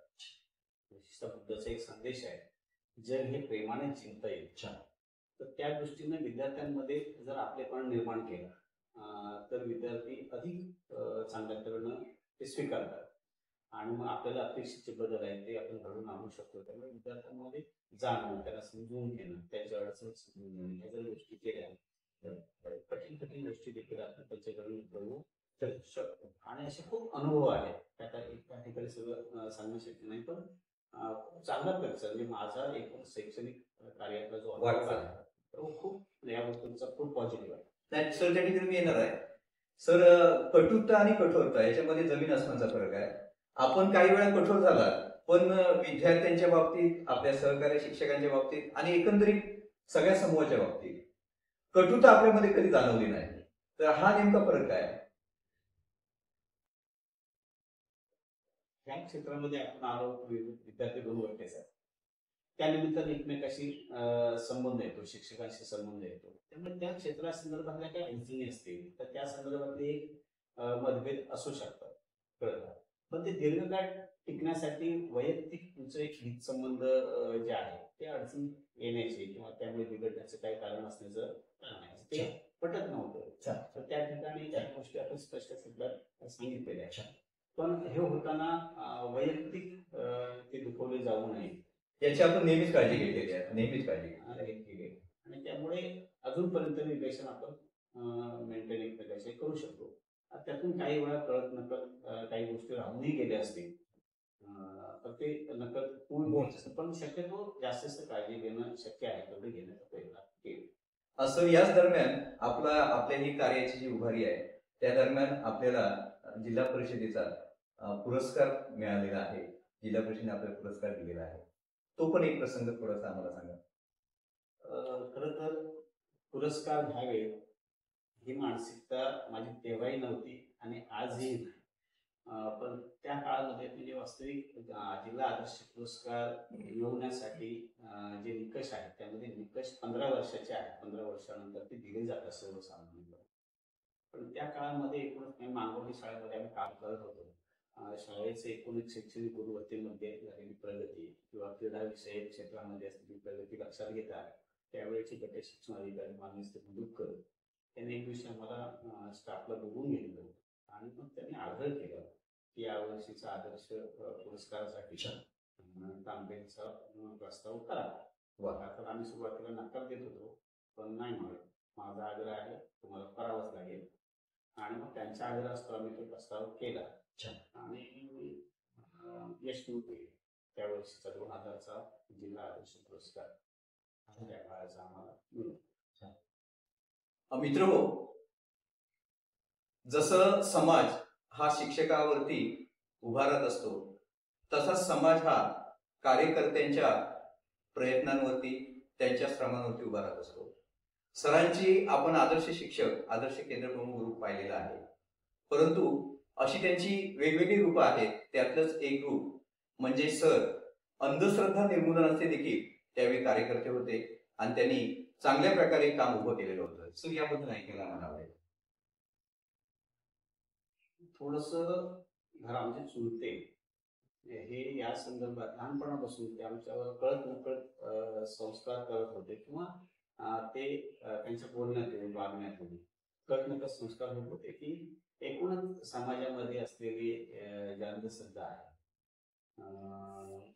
जुन्या चालीरीती आहे, रूढी परंपरा आहे, त्या संदर्भात त्यांच्या बोलण्यातून कळत नकळत नापसंती व्यक्त व्हायची. आम्ही जेव्हा या शिक्षण क्षेत्रामध्ये आलो, थोडंसं अतिरिक्त वाचन होऊ लागलं, तेव्हा लक्षात आलं की समाजाच्या विकासामध्ये ही फार मोठी अडचण. समाज हा विज्ञानवादी व्हावा, विवेकवादी व्हावा आणि तसे प्रयत्न होताना दिसत नाही आणि ते जाणीवपूर्वक प्रयत्न व्हावे तसं थोडंसं कुठे वाटू लागलं. आणि त्या काळामध्ये श्याम मानव असतील किंवा नरेंद्र दाभोळकर असतील यांच्या महाराष्ट्र युनिव्हर्सिटी आणि अखिल भारतीय युनिव्हर्सिटी यांचे काम त्या काळामध्ये बऱ्यापैकी विस्तारित होतं. सिंधुदुर्ग जिल्ह्यामध्ये अंधश्रद्धा निर्मूलन समिती स्थापन व्हावी अशी एक माझी प्रेरणा होती आणि त्यातून मग जयकुमार कांबळे त्यासाठी प्रयत्न करत होते. त्यांच्याशी संपर्क केला. कांबळे आणि असतील अशा 4-5 जणांनी मिळून प्रयत्न केला आणि त्यातून अंधश्रद्धा समितीचं सिंधुदुर्गातलं काम अधिकृतरित्या सुरू झालं. आणि स्वतः वैयक्तिक जिथे संधी मिळेल त्या ठिकाणी आणि या लोकांचे प्रबोधन व्हावं. आहे परंपरा अंधश्रद्धा त्यासाठी मग छोटी छोटी व्याख्यानं देणं, प्रयोग करणं, त्यांच्यामध्ये असलेले गुण आहेत ते दूर करण्यासाठी प्रयत्न करत आणि जे आजही मला गरजेचे आता उलटी स्थिती आहे. लोक आणि विद्यार्थी विज्ञान शिकतात पण वैज्ञानिक दृष्टी त्यांच्यामध्ये येते. सरांची ही कळकळ आहे. मित्रो आणखी एक सरांचं वेगळं रूप या ठिकाणी आपल्याला अनुभवायला मिळेल. ते म्हणजे कदाचित हे कोणालाही माहीत नसलेलं असं एक त्यांचं रूप म्हणजे ते उत्तम हिप्नॉटिझम करतात आणि त्या कामामध्ये त्यांनी ते प्रयोग देखील केलेले आहेत. सर याबद्दल थोडंसं सांगा. हिप्नॉटिझम याच्याबद्दल मला स्वतः वैयक्तिक आकर्षण होतं. मी बऱ्याच वेळा संमोहन या गोष्टी संदर्भात ऐकायचो, वाचायचो. त्यासाठी मी काही पुस्तकं देखील विकत घेऊन ते शिकण्याचा प्रयत्न केला. अर्थात ते जी पुस्तकं वाचली त्यातून थोडंसं हिप्नॉटिझम बद्दल किंवा संमोहनाबद्दल थोडेसे गूढ रहस्य आहे अशा तऱ्हेचं सांगणारे सुरुवातीच्या काळामध्ये पुस्तकं वाचण्यात माझ्या आहे. त्यातून आपण यश आलं नाही. पुढच्या काळामध्ये दाभोळकर नरेंद्र दाभोळकर यांच्या अंधश्रद्धा निर्मूलन समितीमध्ये काम करत असताना त्यांनी एक पुस्तिका प्रकाशित केली होती संमोहनासंदर्भात. छोटी पुस्तिका होती पण त्यात त्यांनी संमोहनाबद्दल शास्त्रीय माहिती दिली. संमोहन कसं केलं जातं, संमोहन हे काय आहे, वैज्ञानिकदृष्ट्या ते कसं आहे की ते साधं सोपं आहे आणि संमोहनाबद्दल लोकांमध्ये कसे भ्रम आणले आहेत. अपसमज आहे त्या संदर्भातली पुस्तिका होती जी म्हणजे वाचण्यात आली आणि माझ्या संदर्भातले माझे जे काय चुकीचे समज होते ते सगळे नाहीच झाले. त्यानंतर मग मी पुस्तिका आणि त्याला दिलेली माहिती याच्याद्वारे मी वस्तीमधील मोठ्या मुलांवरती ते प्रयोग करू त्याला बऱ्यापैकी यश आलं. सुंदर. सुरुवातीला काही मुलं संमोहित होऊ लागली, ते संमोहनातून बाहेर पडू लागले, आदेश सगळं मानू लागले आणि मग थोडंसं ग्रुपमध्ये तो प्रयोग करू लागलो. आणि ते साधं सोपं आहे. म्हणजे माझं जे काही संमोहनाबद्दलचं एक मत आहे म्हणजे ह्या अभ्यास आहे फार मोठं काहीतरी ते कौशल्य आहे वगैरे, फार मोठं त्यासाठी प्रशिक्षणाचे वगैरे साधं सोपं म्हणजे कुठल्याही व्यक्तीला संमोहनाचं माहिती घेऊन समोरच्या व्यक्तीला संमोहित करता येईल. मित्रो, शिक्षणामध्ये सरांनी जसं भरभरून कार्य केलेलं आहे तेवढेच तोडीचं काम त्यांचं सामाजिक देखील आहे. मला आठवतं की त्या काळामध्ये देखील सरांनी अनेक गावांमध्ये अभ्यास वर्ग सुरू केलेले आहेत आणि हे अभ्यास वर्ग प्रचंड लोकांना आवडलेले होते. त्यामध्ये सहभाग देखील मोठ्या प्रमाणात होता. तर सर याबद्दल थोडंसं आम्हाला सांगा. आम्ही साधारण 90 नंतर येथे युवकांची संघटन होतं दर्पण सांस्कृतिक मंच म्हणून. त्यामध्ये आमचे मित्र उत्तम पवार यांच्या निमित्तानं मी त्याला जॉईन झालो आणि मग विद्यार्थ्यांमध्ये थोडंसं प्रबोधन करावं अशा तऱ्हेचं काम सुरू झालं. अनेक गावामध्ये विद्यार्थी संपर्कात येऊ लागले. त्याचा पुढचा टप्पा असा होता की आम्ही अभ्यास करून सुरू केलं. त्याला आम्ही तेव्हा नाव धर्मवाली म्हणून दिलेलं होतं. वैभवडी तालुक्यामध्ये ती सेवा करत होतो. वैभवडीत सेवा करत असताना तिथल्या काही विद्यार्थ्यांना एकत्र करणं, संध्याकाळचा जो वेळ असेल त्यावेळी त्यांनी एकत्र यावं, शैक्षणिक अभ्यास करावा, थोडंसं सामाजिक ही चर्चा त्या ठिकाणी व्हावी या उद्देशानं गावागावामध्ये ते वर्ग सुरू व्हावेत अशा तऱ्हेचा एक प्रयत्न. त्यावेळेस आमचे सहकारी पुष्कळ असतील, जितेंद्र पेडणेकर असतील यांनी फार मोठं योगदान त्या काळामध्ये आणि त्यामुळे वैभव तालुक्यातील जवळजवळ 17-18 गावांमध्ये एकत्र आम्ही तो अभ्यास करतो. संध्याकाळच्या वेळी संपली की संध्याकाळच्या 7 ते 9 या वेळेमध्ये तो आम्ही अभ्यास करून वर्ग घेत होतो. त्या ठिकाणच्या लोकांना एकत्र जमवून अभ्यास वर्गाचे महत्व सांगणं.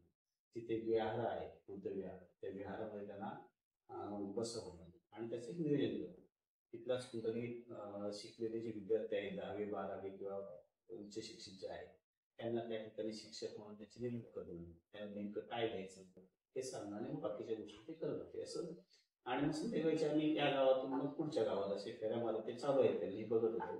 आणि तो एक झपाटलेला असा तो काळ होता आणि त्याला प्रतिसाद देखील खूप चांगला मिळायचा. म्हणजे गावावरती विशेषतः शैक्षणिक दृष्ट्या जे मागे विद्यार्थी आहेत त्यांना त्याचा फार फायदा झाला.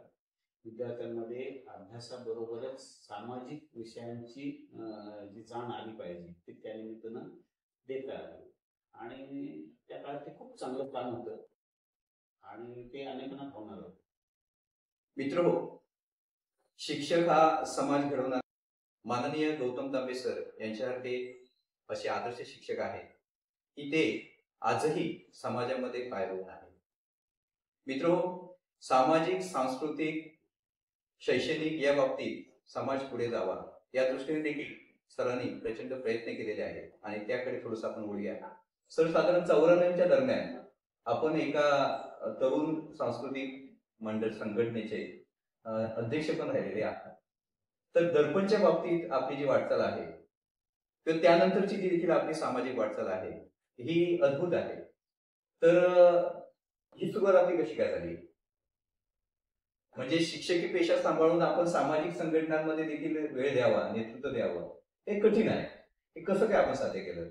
मी मला सांगितल्याप्रमाणे त्या काळामध्ये 90च्या दरम्यान आमचे मित्र उत्तम पवार यांनी माझ्याशी संपर्क केला, थोडासा आग्रह केला. त्यांनी एक सामाजिक चळवळीमध्ये माझा प्रवेश झाला. काही काळ त्यांच्याबरोबर काम केलं, नेतृत्वही करण्याची संधी त्यांच्यामुळे मला प्राप्त झाली आणि युवकांमध्ये बऱ्यापैकी त्या ठिकाणी प्रबोधनाचे प्रयोग जे आहेत ते करता आले. सुरुवातीच्या काळामध्ये मी एकूण अंधश्रद्धा या विषयावरती विशेषत्वानं बोलायचो.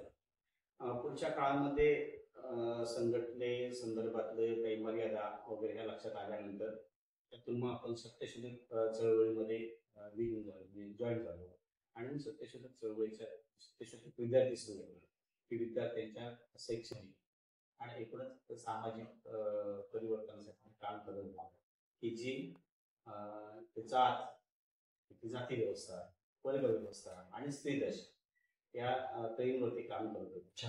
त्या संघटनेचं एकूण कामाचे जे स्वरूप आहे ते अधिक जवळचं वाटलं आणि त्यामुळे सत्यशोधक विद्यार्थी संघटनेमध्ये अधिक सक्रिय झालो.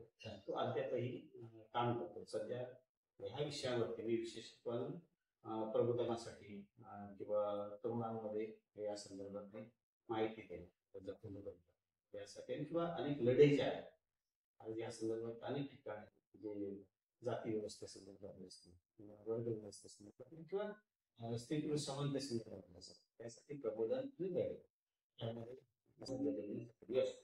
सर, जातीयांताची जी परिषद झालेली होती सिंधुदुर्गामध्ये यामध्ये देखील आपलं फार मोठं योगदान होतं.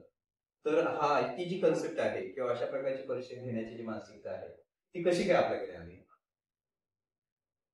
तर या देशाचा सगळा इतिहास जो आहे तो हा जात वर्चस्वाचा इतिहास आहे. हा देश जातीग्रस्त आहे. इथली जी जातीची जी उठण आहे आणि ती स्थिती आजही बदललेली नाही. इथली जाती व्यवस्था बदलल्याशिवाय हा देश खऱ्या अर्थानं विकसित होणार. त्या जातीय मानसिकतेचे परिणाम जे आपल्याला जाणवत नाही. जातीची चटके हे इथल्या शोषित समाजाला बसतातच. आपल्या विशेषतः दलित समाजाला ती चटके बसतात. पण त्याचे अप्रत्यक्ष प्रत्यक्ष चटके हे देशाला देखील बसत असतात. या व्यवस्थेमधून म्हणजे एक विभाग हा अशा तऱ्हेचा दुर्लक्षित राहून किंवा शोषित राहून देश कधीच विकसित होऊ शकणार नाही.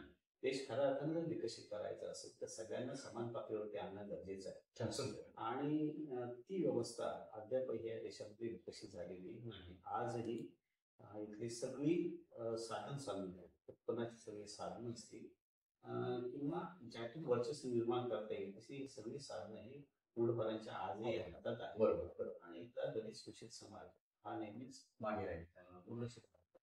परिस्थिती बदललं कितीही देशाच्या विकासाच्या गप्पा मारल्या इथल्या जाती व्यवस्था टिकून ठेवून देश विकसित होऊ शकतो. त्या जाती व्यवस्थेच्या निर्मूलनासाठीचे उपक्रम सध्या घेणं गरजेचं आहे. त्यातूनच ती जातीयांताची परिषद. त्यातूनच ती जातीयांताची परिषद. सर, पुन्हा एकदा आपण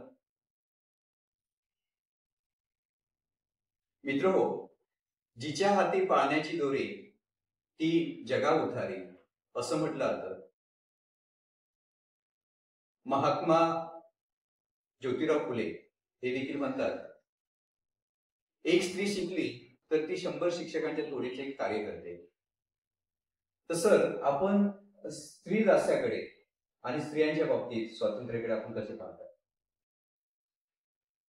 मी सत्यशोधक चळवळीकडे ज्यावेळी वळलो तेव्हा खऱ्या अर्थानं त्या देशातले मूलभूत प्रश्न जे आहेत ते लक्षात आले. विशेषतः जातीचा प्रश्न असेल त्याबरोबर दुसरा प्रश्न जो आहे वर्ग व्यवस्था आणि स्त्रीदेश. विशेषतः हा देश जो आहे हा देश पितृसत्ताक आहे. तिथे कायमच पुरुषी वर्चस्व जे आहे ते स्त्रियांवरती लादलं गेलं. त्यामुळे स्त्रियांना कोणतेही स्वातंत्र्य त्या देशाच्या इतिहासामध्ये दिलं गेलं असं फारच म्हणजे अगदी ती प्राचीन भागामध्ये जर लक्षात गेलं म्हणजे मातृसत्तेच्या काळ सोडणं तो सगळा जो काळ आहे हा पुरुष सत्ताक आहे. त्यामुळे स्त्रियांना शिक्षण असेल किंवा आर्थिक जे आहे हे कोणतेच अधिकार कधी प्राप्त झाले.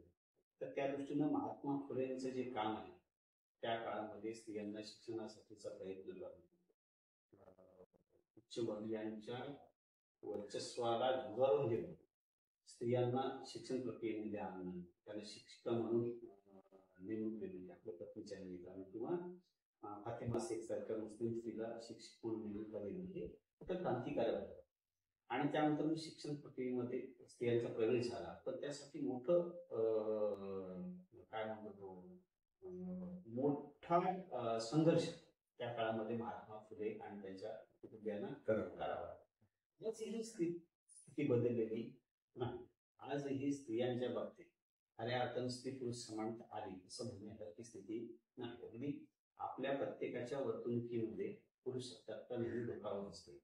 म्हणजे आपापल्या घरामध्ये स्त्रियांनी आपण खऱ्या अर्थानं आपण जेवढं स्वातंत्र्य देतो तेवढं स्वातंत्र्य आपण त्यांना देतो का, या संदर्भातली एक मानसिकता प्रत्येकाने तपासली जावी आणि त्या संदर्भातली एक प्रबोधन व्हावं. आणि ती शैक्षणिक पातळीवरती व्हावं. म्हणजे शिक्षण क्षेत्रामध्ये वाढवताना त्या ठिकाणचं देखील म्हणजे मुलींना आपण जे वाढवतो त्या वाढवण्यामध्ये आपोआपच पुरुषची वर्चस्वाखाली ती कशी वाढेल या गोष्टीनंच एक व्यवस्थापन करत असतो. तिने वेणी घालणं, म्हणजे टिकली लावणं, तिने कोणते खेळ खेळावे हे बंधन करतात.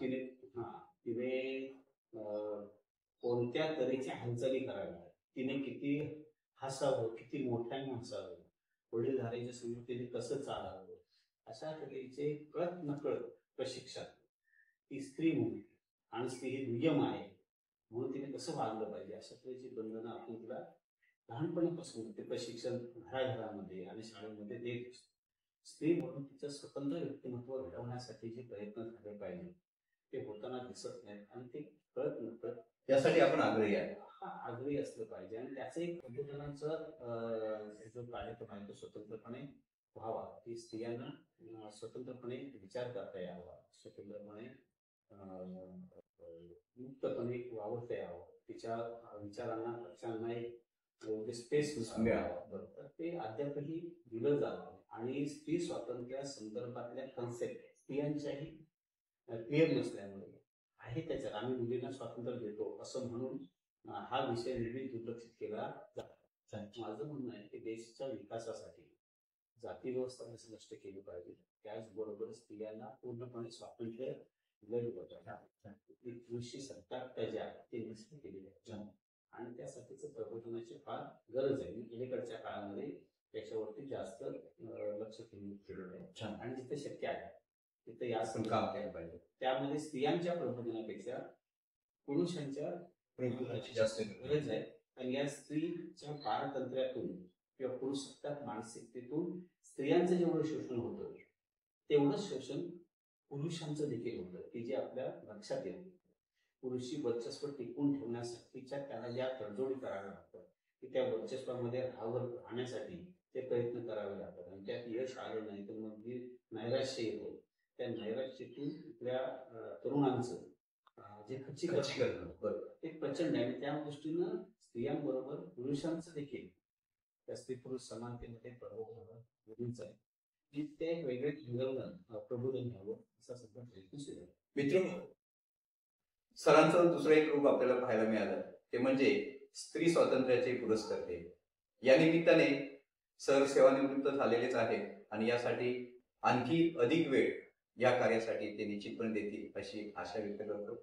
आणि सर, आपण पुढे जाताना पीआयडी शाळेमध्ये आपण पदवीधर शिक्षक असताना याच वेळी आपली पदोन्नती झाली आणि त्यानंतरचा जो आपली पुढचा काळ आहे, आपली वाटचाल आहे, ती थोडीशी आम्हाला सांगा. पीआय नंबर 1 शाळेमधून केंद्र प्रमुख म्हणून माझं प्रमोशन हे वैभवडी केंद्र हे तालुक्याचं जे ठिकाण आहे त्या केंद्रामध्ये केंद्र प्रमुख बेंदूच आहे. तिथेही जाण्यापूर्वी पेडणेकर नावाचे नावच दिले केंद्र प्रमुख त्या ठिकाणी काम करत होते. तर त्यानंतर त्या ठिकाणी मला चाळ झाल्यानंतर एकूण शिक्षक त्या शिक्षकांच्या मध्ये काम करताना त्यांना पूर्ण स्वातंत्र्य दिले. म्हणजे शिक्षकांना शैक्षणिक काम करताना पूर्ण स्वातंत्र्य मिळावं. असं याकडे मी येणारच आहे, आपण तिथे जाऊया. सर, एक पहिला प्रश्न असा आहे की आपण ज्यावेळी वैभवडी केंद्र जो चार्ज घेतला तर त्याचबरोबर एकच केंद्र आपल्याकडे होतं की अनेक केंद्र होती? त्या काळामध्ये केंद्र प्रमुखांची संख्या पुरेशी असल्यामुळे प्रत्येकाकडे एकच केंद्र होतं आणि त्यामुळे मला एकाच केंद्राचं. मित्र, सर केंद्र प्रमुख झाल्यानंतर आणखी एक आपल्याला वैशिष्ट्य सांगावं असं वाटतं. शिक्षक असताना कायमच आम्ही पाहिलं की सरांच्या समवेत विद्यार्थ्यांचा कायम घोळका असायचा. हे एवढ्यापर्यंत ठीक आहे, परंतु पदोन्नती झाल्यानंतर, केंद्रप्रमुख झाल्यानंतर सरांच्या समवेत कायमच आम्हाला शिक्षकांचाही घोळका अगदी निवृत्तीपर्यंत पाहायला मिळाला. सर, हे कसं काय शक्य आहे? शिक्षकांमध्ये प्रेमाची भावना, त्यांना जे अपेक्षित आहे, शैक्षणिक काम करायची प्रत्येकाला इच्छा आहे, तर त्यांच्या पद्धतीनं काम करता येईल एवढं स्वातंत्र्य मी त्या त्यावेळी शिक्षकांना देत गेलो.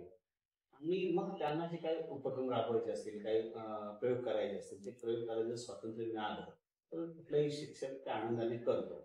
आणि हे स्वातंत्र्य देणं माझ्या दृष्टीनं खूप महत्वाचं आहे. आता प्रशासकीय कामकाजामध्ये प्रशासकीय नियम आणि हे सगळे त्याला बांधील राहून त्यांना जेवढं स्वातंत्र्य देता येईल तेवढं ते आम्ही देत गेलो. त्याच्या पर्यायानं शिक्षकांनी खूप आवडीने शैक्षणिक काम करत गेले.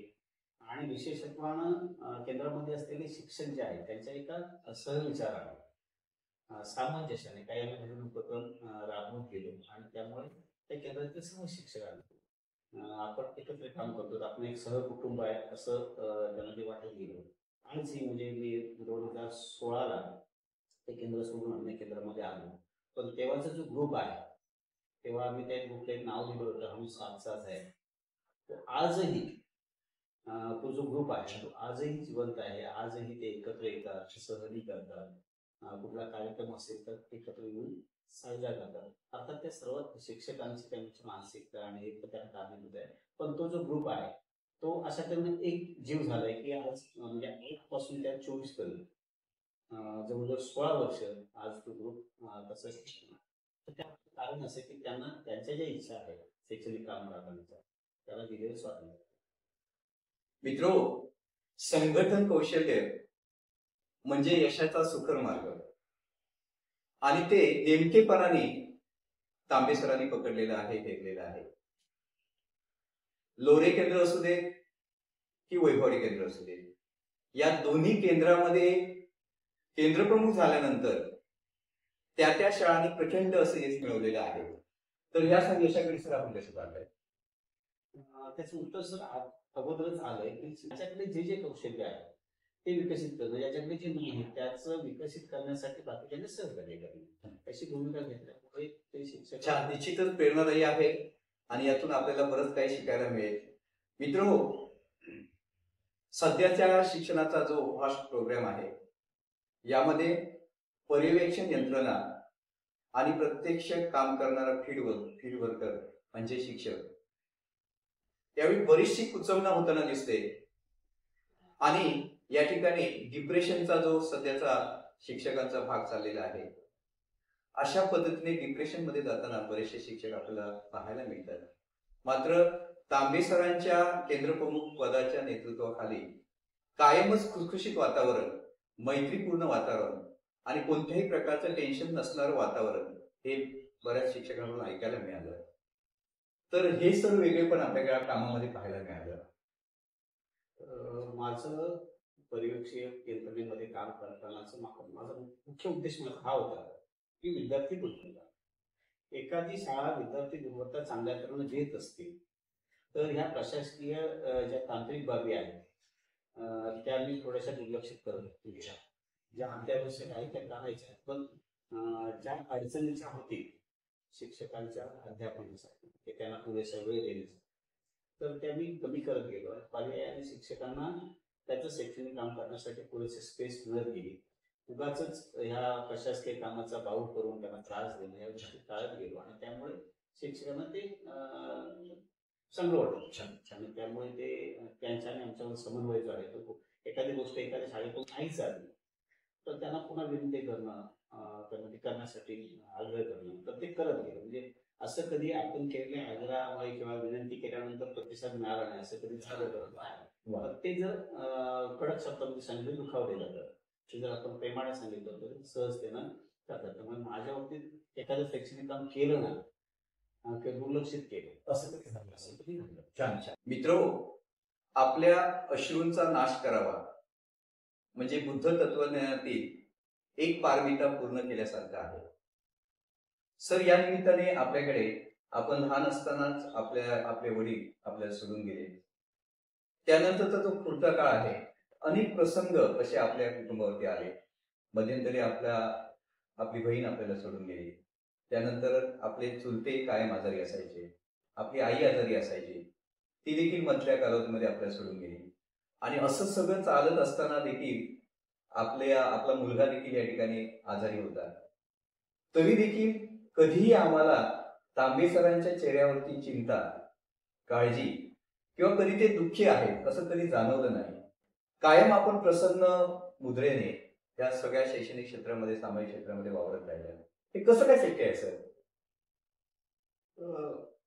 ह्या सगळ्या ज्या गोष्टी आहेत त्या प्रत्येकाच्या जीवनामध्ये कमी जास्त प्रमाणामध्ये येत असतात. एक कुटुंब म्हणून त्यांना जे किती महत्व द्यायचं किंवा वेटेज द्यायचं ते निश्चितपणे ज्या जबाबदाऱ्या आपल्यावरती आल्या त्या नेहमीच पार पाडण्याचा प्रयत्न करत गेलोय. यश किती आलं ही नंतरची गोष्ट आहे, पण माझ्या परीने प्रयत्न करत गेलोय. पण हे करत असताना माझं जे शैक्षणिक काम जे आहे ते दुर्लक्षित होताना या दृष्टीनं मी नेहमीच त्या क्षेत्राला न्याय देत गेलो. अडचणी ह्या माझ्यासाठी प्रत्येकाच्या परीनं येत असतात. मला कदाचित ह्या तऱ्हेच्या आल्या असतील, अनेकांना अनेक तऱ्हेच्या येतील. प्रत्येकजण आपापल्या परीनं प्रयत्न करतो. पण ह्यानी खचून न जाता ठामपणे जर उभं राहिलं त्या सगळ्या गोष्टी आपण जय मिळवू शकतो किंवा यश मिळवू शकतो किंवा अडचणी ज्या आहेत ह्या अडचणीवरती मात करता येतो. या दृष्टीनं त्या सगळ्या अडचणी त्या काळात आल्या, थोडंसं दुःख देऊन केलं, पण त्यातूनही उभं राहून नवीन काय करता येतं का यासाठी प्रयत्न करत गेलो. ते सातत्याने सुरू आहे. तर जीवन प्रवास हा असाच चालू राहणार आहे. मित्रो, आपल्याला आश्चर्य वाटेल, तांबे सरांची प्रसन्न मुद्रा पाहिल्यानंतर कदाचित आपल्याला हे माहीत असेल नसेल की सरांना इन्शुरन्सची गरज कायमच लागते आणि त्यांना ती टोचून घ्यावी लागते. अशा स्थितीमध्ये त्यांच्या पुढची जी आव्हानं आहेत ती पूर्ण व्हावी आणि ह्या देशाचा विकास व्हावा यासाठी मात्र ते नेहमी आग्रही असतात. तर सर, स्वतःच्या आजारपणाकडे देखील आपण कसे पाहता? आता जनरली भारतामध्ये आपल्याला एकूणच खाण्याच्या पद्धती असतील, जगण्याच्या पद्धती असतील किंवा अनेक ट्रेस असेल, ह्या अनेक कारणास्तव अनेक तऱ्हेचे आजार, विशेषतः डायबिटीज असेल, ब्लड प्रेशर असेल, या आजाराचं प्रमाण जवळजवळ बहुसंख्य कर्मचारी असतील लोकांमध्ये त्याचं लागण झाले. त्यातलाच एक आजार कडक डायबिटीज जो आहे, मधुमेह, हा माझ्यापर्यंत कधी कुठलाही लक्षात नाही आलं. पण त्याच्यावरती उपचार, त्याच्यावरती सगळ्या तपासण्या वगैरे केल्यानंतर लक्षात आलं की हा आजार सोबत घेऊनच आपल्याला चालावं लागेल. आणि त्यामुळे मनाची एक तयारी राहिली आहे की हा आजार आपल्याला आणि योग्य दक्षता घेत गेलं तर आपण आता ह्या आजाराला नाही तर तुम्हाला 15-16 वर्ष होऊन गेली, 15-1 वर्ष तरी झाली. त्यामुळे तो सोबत घेऊन आपण आनंदी कसं राहता येईल, अधिक चांगलं जीवन कसं जगता येईल याचा प्रयत्न करू. मित्रो, संकटावरील यशस्वी मात, दुःखावरील यशस्वी मात म्हणजे माननीय गौतम तांबे सर. मित्रो, आज आपण असं एक आगळंवेगळं अष्टपैलू व्यक्तिमत्व पाहिलं. शिक्षणातील, समाजातील वेगवेगळ्या क्षेत्रांना त्यांनी बऱ्यापैकी चांगल्या पद्धतीने न्याय देण्याचा निश्चितच प्रयत्न केला. तर या सगळ्या वाटचालीमध्ये सर, आपल्या कुटुंबाची साथ आपल्याला कशी काय लागली? सर, काही गोष्टी ह्या आपल्या दृष्टीनं खूप चांगल्या घडत असतात. त्यातली एक गोष्ट म्हणजे कृपया नेहमीच मला त्या अडचणीच्या प्रसंगी साथ दिली. आमची पत्नी स्वतः शिक्षिका आहे. तिने प्रत्येक अडचणीच्या वेळी सहकार्य केले. आपली आई चुलती ती आजही म्हणजे आमच्या लहानपणापासूनच तिने आमचं संगोपन केलं. आजही म्हणजे मी आता डायबिटीसचा आजार आल्यानंतर कोणत्या वेळेस मी घरातून 5 वाजता बाहेर पडो, 6 वाजता बाहेर पडो, 10 वाजता बाहेर, मी इथं जेवण करून, घरचं जेवण करूनच बाहेर पडते याची ती नेहमी दक्षता ह्या वयात ती घेत असते. माझ्या योगदानामधला फार मोठा वाटा त्यांच्या सहकार्याचा राहिलेला आहे. माझा शिक्षकी पेशा बराच काळ आपल्या सहवासामध्ये, आपल्या सानिध्यात दिलेला आहे. त्या काळामध्ये परिस्थितीनुरूप आपण आम्हाला जे काही संदेश दिलेले आहात ते आजही आमच्या कानामध्ये घुमतायत, हृदयामध्ये आम्ही सामावून ठेवलेले आहेत. त्यातला एक संदेश असा होता की नेहमीच काठावर राहून एखाद्या गोष्टीकडे पहा, प्रसंगाकडे पहा आणि मगच प्रतिक्रिया द्या. आणखी एक आपला संदेश होता, परिस्थितीला दोष न देता, समोरच्या व्यक्तीला दोष न देता पर्याय उभे करायला शिका. अशा प्रकारचे अनेक संदेश आपण दिलेले आहेत आणि आम्ही ते निश्चितपणे आमच्या आयुष्यात त्या पद्धतीने त्या रस्त्यावरती चालण्याचा प्रयत्न केलेला आहे. तर आजच्या तरुण पिढीला, नवोदित शिक्षकांना आणि आमच्या सगळ्या श्रोत्यांना आपण काय संदेश द्याल? सर, आता शिक्षण क्षेत्रामध्ये पूर्वीसारखी सहजता सोपी गोष्ट राहिली नाही. विशेषतः प्रशासकीय कामामध्ये एवढी अडचणी आता निर्माण झाल्या आहेत की शिक्षकांना विद्यार्थ्यांसाठी वेळ देणं सध्याच्या या एकूण प्रशासकीय कसरत आहे. खूप कमी वेळ विद्यार्थ्यांना द्यावा लागतो. प्रशासकीय कामाचा व्याप खूप वाढलेला आहे. अशा काळामध्ये आपण जी नोकरी करतो आहोत, आपण जी काही साधनं त्या निमित्तानं उपभोगतो आहोत, की शिक्षक म्हणून नोकरीला लागल्यानंतर माझ्याकडे आज गाडी आहे, माझ्याकडे घर आहे आणि सगळी भौतिक साधनं मी आज प्राप्त करतो. ही सगळी साधनं मला जी प्राप्त झाली त्याचं मुख्य साधन आहे ते म्हणजे विद्यार्थी. त्या विद्यार्थ्याला अध्यापन करण्यासाठी माझी नेमणूक आहे आणि त्या नेमणुकीचा मुळेच मी आज ही सगळी सुख उपभोगतो आहोत. त्यामुळे ज्याच्या जीवावर आम्ही उपभोगतो आहोत त्याला दुर्लक्षित होणार नाही. अशा तऱ्हेनं सर्वांनी काम करावं. तिथल्या कष्टकऱ्यांचे, दलितांचे, शोषितांची मदत आपल्याकडे फार मोठ्या शिन भाग आहे ना. त्या पालकांचा आपल्याकडे मोठ्या भाषा कोणी म्हणजे आपला विद्यार्थी कोणती पुढे पुढे होईल या दृष्टीने ते आपल्याकडून अपेक्षा व्यक्त करते. अशा काळामध्ये या सर्व विद्यार्थ्यांना, विशेषतः जे अत्यंत दुर्लक्षित आहे त्या विद्यार्थ्यांना लक्ष देणे आपण जास्त विकसित करण्यासाठी प्रयत्न करावा. विद्यार्थ्यांना नुसतं ज्ञान न देता त्यांना अधिक चौकस कसं करता येईल, त्याच्यामध्ये वैज्ञानिक दृष्टी कशी निर्माण करता येईल, त्याच्यामध्ये स्त्री पुरुष विषमता जी आहे ती नष्ट कशी करता येईल आणि एकूणच या देशातला एक सक्षम नागरिक त्या सगळ्यात पलीकडे तो मानव कसा होईल. तो कुठल्या धर्मामध्ये वाटला जाणार नाही, कुठल्या जातीमध्ये, पंथामध्ये, कुठल्या लिंगामध्ये तो न बंदिस्त होता. तो मानव कसा होईल या दृष्टीनं सगळ्यांनी प्रयत्न करावे. आज देशाची खऱ्या अर्थानं ती गरज आहे. जे डॉक्टर आंबेडकरांनी सांगितल्याप्रमाणे मी पहिला भारतीय आहे आणि शेवटी देखील भारतीय आहे. आणि जर भारतीय व्हायला हवं असेल तर हे सगळे जे मधले अडथळे आहेत, ते जातीचं असेल, लिंगाचं असेल, धर्माचं असेल, पंथाचं असेल, हे सगळे बाजूला सारून एक मानव होण्याची प्रक्रिया जी आहे ती राबवण्यासाठी खूप छान अशी अपेक्षा व्यक्त करतो. खूप छान सर. पुनश्च एकदा आपल्या सेवानिवृत्तीपर संपूर्ण जिल्ह्याच्या वतीने आणि परिस्पर्श या मोटिवेशनल युट्यूब चॅनलच्या वतीने आपल्याला खूप साऱ्या शुभेच्छा. आपल्याला उदंड आयुष्य लाभो आणि अशीच आपली उत्तरोत्तर प्रगती हो. सर, जाता जाता आपल्यासाठी आयुष्याच्या प्रत्येक वळणावर आपल्या आयुष्यात आनंद यावा, या पुढचा प्रवासही हसरा आणि सुखद आनंद देणारा व्हावा, सुखद आनंद देणारा व्हावा. धन्यवाद सर.